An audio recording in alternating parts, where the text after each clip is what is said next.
This rally comes after the Supreme Court overturned Roe v. Wade, giving states the power to say if and when abortion is legal. 6 News reporter Elena Cousineau was there. She's here now with what protesters had to say. Elena? Shamir, this is the second day in a row that people have gathered outside of the Capitol. Both groups of protesters asking for the same thing, access to abortions throughout the country. Now here in Michigan, abortion rights are up in the air with the upcoming election in November, which is why protesters say it's important that people get to the polls.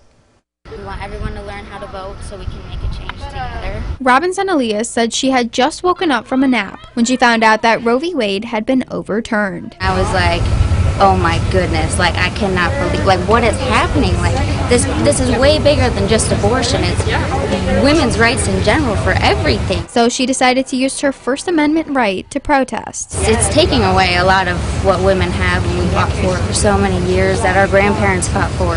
And son Elias wasn't alone in her fight. My body!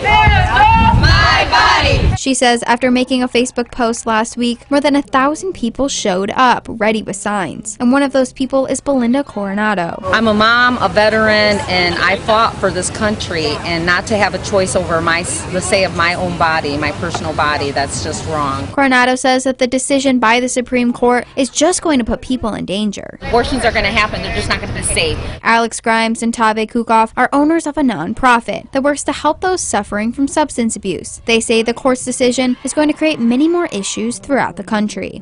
Your substance use is going to go up, your suicide rate is going to go up, mental health is going to go up. And as members of the LGBTQIA+ community, they say they're worried lawmakers may make changes when it comes to same-sex marriages. We immediately were like, well, do we need to go get married? Do we have to go elope? Like, do we have to make this kind of decision right now? While faced with many decisions on what to do next, protesters say the best decision is to vote. Vote, vote, vote. Be civically engaged because we'll be set backwards.